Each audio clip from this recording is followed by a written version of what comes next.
Assalamualaikum warahmatullahi wabarakatuh. Waalaikumsalam warahmatullahi wabarakatuh. Warahmatullahi wabarakatuh. Sehat semuanya teman-teman.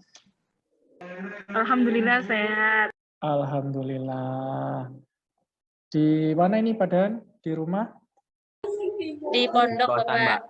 Oh, Di rumah. Oke. Rumah, Pak. Oke. Sebelum kita mulai pembelajaran, marilah kita berdoa dahulu supaya diberikan keselamatan dan kelancaran dalam pembelajaran. Berdoa mulai Al-Fatihah.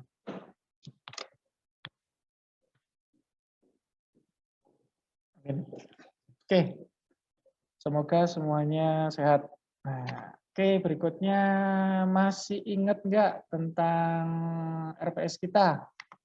Kita sekarang materi ke berapa? Materi ke berapa kita? Ke-9. Ke-9, oke. Masih ingat nggak tentang CPL kita apa? CPL-nya. Logis. Kenapa Mbak Fatwa? Putus-putus? Menerapkan pemikiran logis, Pak. Oke, ada lagi mungkin? Menjunjung tinggi nilai kemanusiaan, Bapak. Mantap, berarti masih ingat ya? Nilai agama.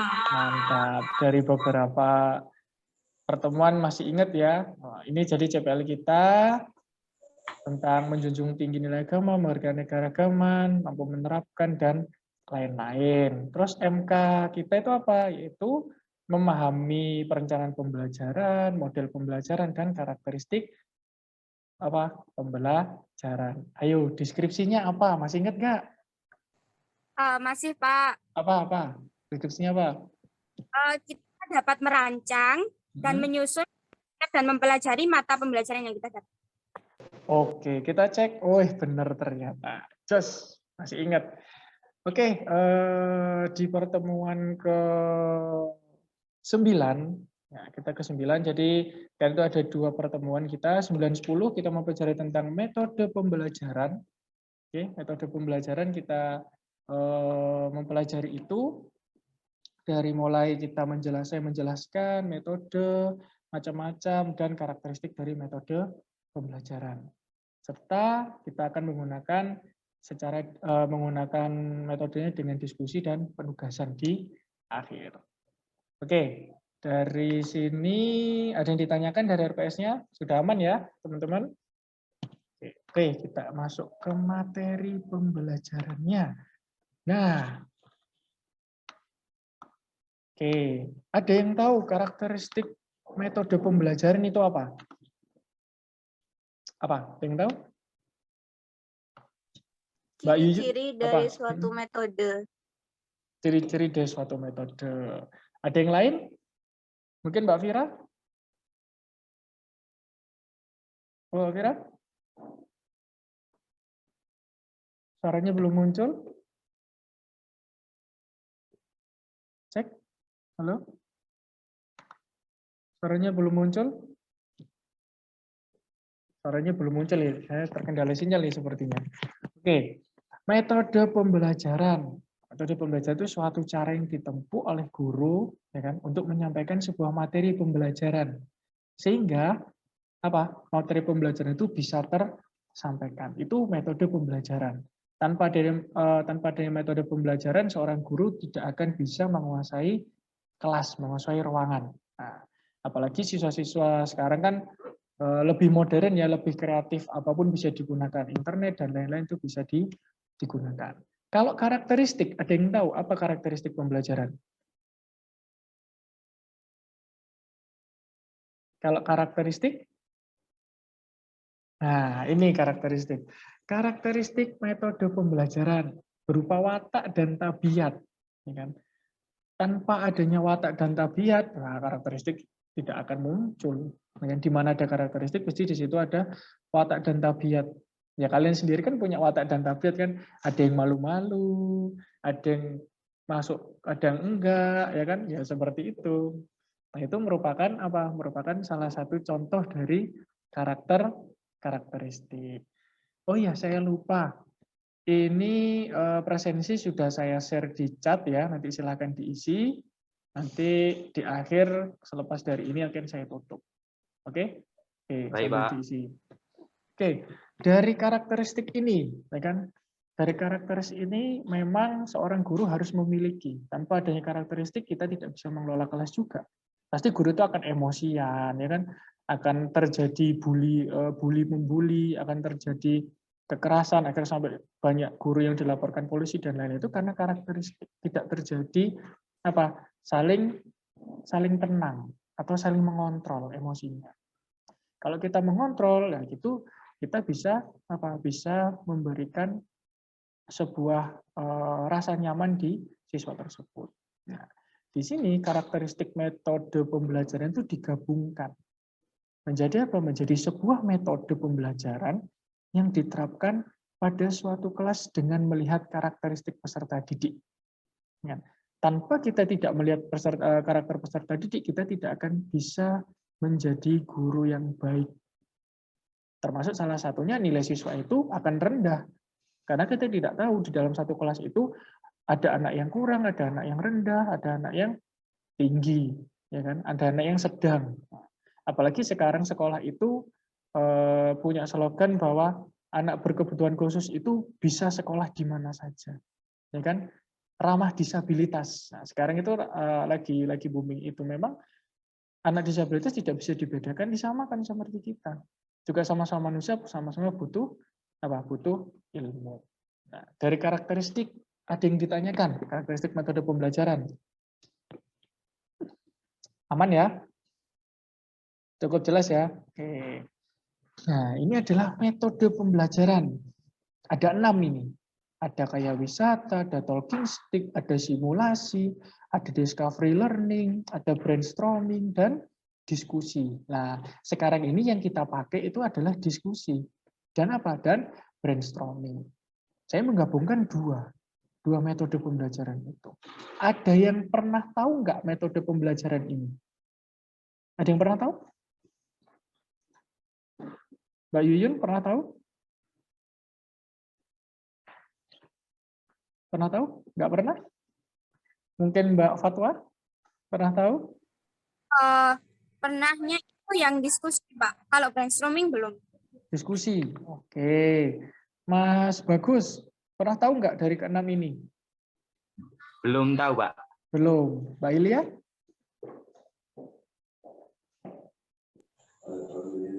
Pernahnya yang karya wisata, Pak. Karya wisata. Wah, ini sukanya jalan-jalan nih Mbak Ilya ini ya. Suka karya wisata. Oke, akan saya jelaskan. Biasanya SMK kan, Pak. SMK. Oh iya, SMK langsung praktik ya. Nah, ini metode Duta lalu kayak lintas. betul lalu lintas. Metode kayak wisata ini. Ini metode kayak wisata itu memiliki karakteristik pembelajaran outdoors atau pembelajarannya sering di luar kelas, ya kan? Jarang sekali di dalam kelas pembelajaran yang dinamakan kayak wisata. Dia lebih suka aktivitas di luar karena pembelajaran kayak wisata ini sering sekali disukai oleh anak SD dan SMP. SMA ya juga sering sih ya. Dulu di nang sholat kamu tuh. Karena apa? Karena metode kayak wisata itu metode yang asik. Ya kan? Dimanapun kita berada, kita bisa mendapatkan suatu pembelajaran. Ya kan? Betul kan? Pembelajaran apa? Pernah nggak kalian pembelajaran di luar? Pernah nggak? Tadi Mbak Ilya katanya pernah di SMK. Di mana Mbak Ilya?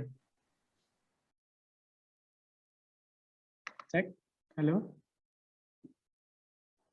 Iya, Pak. Pernah nggak pembelajaran di luar? Tadi katanya di SMK di mana? Iya, lebih itu, Pak, kayak kunjungan industri. Oh iya, kunjungan industri ya. Di pabrik burung dara, terus sama di perpustakaan Yogyakarta.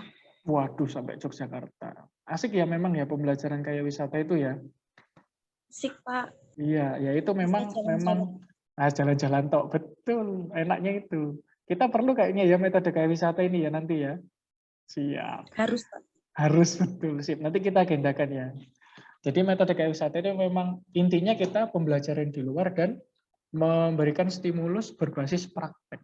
Jadi kan kita lebih praktek, lebih banyak dan lebih tahu kondisi yang ada daripada teori. Nah, berikutnya adalah metode talking stick. Talking stick ini metode berkelompok, ya kan? Biasanya talking stick ini lebih ke ranah permainan, lebih ke kelompok, ya kan? Di sini tidak dibatasi suku, ras, bangsa, dan jenis kelamin, serta budaya. Biasanya los. Jadi siapapun boleh menjadi kelompok. Termasuk salah satu talking stick ini lebih enaknya itu dalam permainan. Biasanya ini kita terapkan kalau di SD ya, di SMP. Kalau SD kan jatahnya pakai SD. Tapi kadang bahasa Indonesia juga ada yang ngajar di SD juga. SMP itu lebih asik. Mereka lebih suka bermain karena pembelajaran ini lebih ke pembelajaran kooperatif. Siswa bekerja kelompok, tapi kebanyakan kelompok itu ngerjakannya bukan ngerjakan kelompok ya, individu ya. Betul kan? Nunut ya biasanya ya. Biasanya nunut kalian ya. Nunut aja Pak, aku nunut aja, yang penting mari. Itu metode dari talking stick. Ya ada kelemahan dan kelebihan. Kelemahannya itu tadi, metode talking stick apa? Kurang adanya kurang apa ya? Kurang dari beberapa siswa memang ada yang aktif dan ada yang pasif. Lah di sini itu yang kalau kita tinggal ya nanti jadinya pasif. Kalau kita dampingi jadinya nanti mereka aktif. Dari metode talking stick ada yang ditanyakan, teman-teman? Masih belum ada pertanyaan? Belum, Pak. Belum. Oke, masih aman. Sudah dipahami tapi ya? Gampang ya? Oke, berikutnya adalah metode stimulasi. Metode simulasi. Simulasi ini metode yang terus membutuhkan praktik. Jadi lebih banyak praktik daripada teori. Ya contohnya kayak apresiasi. Kalian nantinya akan ada apresiasi drama, apresiasi puisi, itu yang bisa menjadikan metode simulasi ini jadi metode yang bagus. Jadi sebentar, baterai mana ya saya? Ini teman-teman. Sebentar. Jadi di pembelajaran simulasi memang lebih banyak dibutuhkan praktik. Salah satu contohnya yaitu apresiasi tadi itu. Tanpa adanya praktik, metode itu tidak akan bisa berjalan. Salah satunya apa? Itu tadi, kita lebih menuntut babnya aktivitas berbasis apa? Berbasis kontekstual di kehidupan sosial. Termasuk kita bisa mengambil nilai-nilai sosial itu. Jadi kita misalkan diajarkan untuk bahasa Indonesia ya, misalkan ayo kita nantinya akan membuat naskah drama. Setelah membuat naskah drama kan kita praktikkan kan. Nah, itu namanya simulasi. Tuh. Dari metode simulasi ada yang ditanyakan? Masih aman? Jadi Pak, untuk metode simulasi itu tidak semua mata pelajaran bisa memakainya ya? Iya, betul sekali. Tidak semua bisa memakai. Salah satunya ya mungkin lebih ke ranah praktek apresiasi ya. Keterampilan berbicara itu bisa. Jadi kita latihan berpidato, latihan bercerita, mendongeng itu bisa kalau di dalam ranah bahasa Indonesia. Menyimak juga bisa. Kita menyimak musik, mendengarkan musik, terus menuliskan liriknya kembali bisa. Tapi kalau hal-hal yang mungkin seperti berbahasa atau gimana kan linguistik itu kan memang membutuhkan langsung teori. Kalau di ranahnya kita loh ya pembelajaran. Mbak, jadi kalau hal menggunakan simulasi harus praktik. Ada teori juga ada praktik, bukan hanya mempraktikkan saja. Jadi ada simulasi. Mana? Sudah dipahami ya? Itu Pak, mengerjakan matematika itu termasuk simulasi atau tidak Pak? Mengerjakan matematika itu simulasi juga. Ya kan? Diterangkan teorinya dulu baru diterapkan. 1 tambah 1 berapa? 2. 1 tambah 1 sama dengan berapa? Ya 2. Kalau 1 tambah 1 jumlahnya berapa? Lah jumlahnya kan 3. Ada 1, ada tambah, ada 1. Nah kalau bahasa Indonesia kan gitu. Bisa dibolak-balik aja. Kalau matematika kan pasti ilmunya. Nah itu. Sudah dipahami Mbak? Simulasi? Ya insya Allah Pak. Oke, sip. Kita beralih ke metode discovery learning. Nah, discovery learning ini memang agak sedikit sulit ya, sulit diterapkan kepada siswa-siswa yang standar kompetensinya memang beberapa di bawah standar, di bawah rata-rata. Karena pembelajaran ini tuh yang utamakan adalah menggabungkan pengetahuan baru dengan pengetahuan yang sudah ada. Aliasnya apa? Menggeneralisasikan pengetahuan, menggabungkan, menciptakan. Bisa dikatakan multidisipliner dan interdisipliner ataupun transdisipliner. Menggabungkan beberapa teori yang baru. Ya contohnya seperti definisi bahasa. Menurut saya kan bahasa itu lambang bunyi, ya kan? Menurut kalian bahasa itu apa? Apa? Mbak Hilya, menurut kamu bahasa itu apa?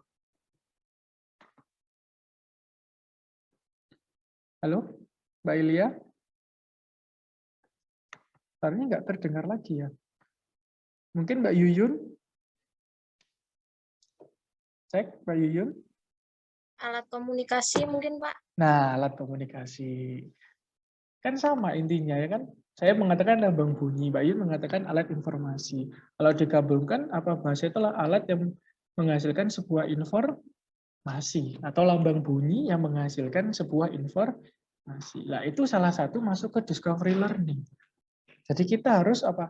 Memberikan stimulus itu ke siswa agar siswa itu bisa saling mengisi pengetahuan yang lama dengan pengetahuan yang baru. Salah satunya mencari referensi yang banyak. Tuh, dari sini ada yang ditanyakan? Aman? Tidak, Pak. Oke.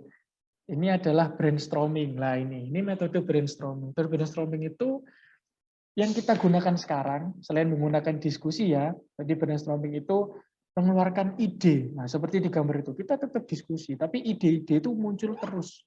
Ya kan? Terlepas dari ide itu jelek apa baik, itu nanti kita tampung semua dan kita olah mana yang terbaik ide itu, dan ide itu akan dituangkan. Itu namanya brainstorming. Jadi sekarang ini kita mengeluarkan ide satu sama lain. Ya kan, pendapat mana yang bagus, ya itu namanya brainstorming. Itu nanti yang kita jadikan patokan dan kita lebih banyak ke diskusi sebenarnya. Dari brainstorming, yang ditanyakan? Pak, Ya. Metode brainstorming itu hanya dilakukan berkelompok saja, individu tidak. Nah, brainstorming itu memang bisa dilakukan berkelompok. Bukan berkelompok ya, minimal ada satu orang lagi. Kalau sendiri, kalian mau meluarkan ide ke siapa? Betul kan? Adanya curhat diri sendiri nanti. Nah, kan? Harusnya memang ada salah satu orang aja. Nanti dikatakan, ini anak ngomong sendiri, gila atau gimana ya? Harusnya kan ada lawan bicara. Ya, Pak.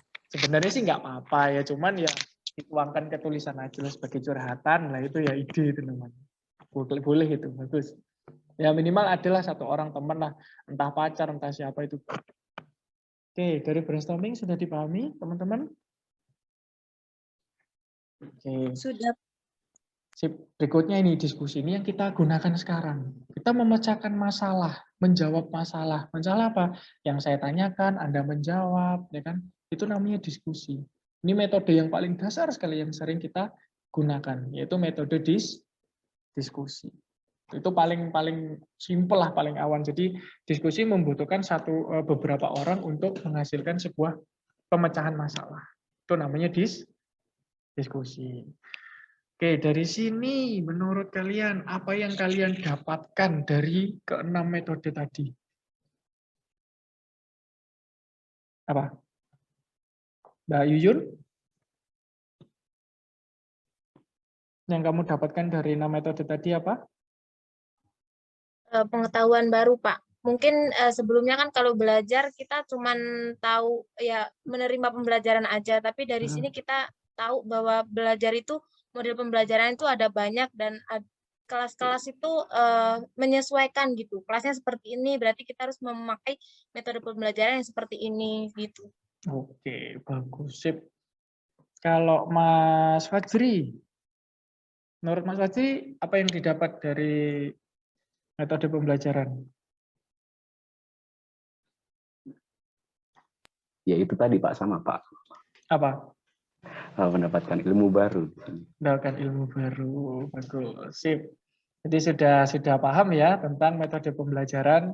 Oke, untuk lebih memahami lagi, saya akan memberikan beberapa tes.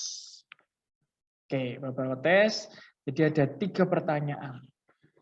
Siapa yang bisa menjawab pertanyaan pertama? Metode apa saja yang menurut kalian cocok diterapkan pada diri kalian? Ayo, siapa? Saya, Pak. Oke, silakan. Siapa ini? Mbak Ilia. Oke, silakan Mbak Ilia. Kalau saya pribadi sih karya wisata, Pak. Soalnya saya suka keluar gitu. Saya mudah jenuh. Waduh, makanya dari tadi kok sukanya kayak wisata aja. SMK kerjanya jalan-jalan aja ya Mbak ya? Iya, Pak. Nggih, Pantes. soalnya dekat itu, Pak. Kalau Berarti, pulang ya ngemol. berarti kamu itu lebih suka belajar di luar ya daripada di kelas ya? Iya, Pak. Lebih mudah Soalnya memahami. kalau di kelas gampang ngantuk. Dulu suka tidur di kelas. Wah, cocok. Pantesan kadang mati sendiri ya Zoom-nya, si panggil-panggil nggak ada, ternyata bubuk kayaknya ini. Oke, Pak. Oke, terima kasih Mbak Ilia. Oke, yang kedua, apa yang kalian ketahui tentang metode brainstorming? Ayo, siapa yang tahu tadi? Sudah saya jelaskan tadi. Mbak Vira, oke silakan Mbak Vira. Ya, mungkin tahu saya metode brainstorming itu hampir sama dengan metode diskusi. Kalau metode brainstorming itu lebih tertuju dengan mengeluarkan ide atau pendapat. Oke. Minimal berpasangan lah untuk bertukar ide. Sip, bagus pertanyaan. Jawabannya. Berikutnya, bagaimana cara Anda mengaplikasikan metode pembelajaran ke siswa? Ayo, siapa ini? Bagaimana caranya Anda mengaplikasikan? Saya, Pak. Oke, silakan. Apa ini, Mas Fajri ya? Oke, silakan Mas. Kalau saya cocoknya sih ke itu, yang talking stick itu, Pak. Oh, kenapa? Kenapa? Karena gimana ya, pengaplikasiannya itu lebih mudah. Terus di pembelajaran juga nggak jenuh. Iya, betul. Bisa bermain ya kalau talking stick itu ya? Nah, bisa gitu. Oke, sip. Oke, berarti dari sini kalau ujian ini lulus semuanya. Loh, yang lulus naik 3 tok, yang lainnya belum. Oke, terima kasih jawaban teman-teman, jawaban yang super sekali. Jadi saya simpulkan bahwa metode pembelajaran itu merupakan suatu hal yang sangat dibutuhkan oleh pengajar. Tanpa adanya metode, ya kan karakteristik masing-masing siswa itu tidak akan terbentuk dan pembelajaran tidak akan bisa terjadi. Oke, terima kasih teman-teman perkuliahan hari ini. Semoga sehat selalu dan jangan lupa selalu bahagia dan selalu tersenyum jika ada masalah. Sekian dari saya. Semoga sehat selalu. Wassalamualaikum warahmatullahi wabarakatuh. Waalaikumsalam warahmatullahi wabarakatuh.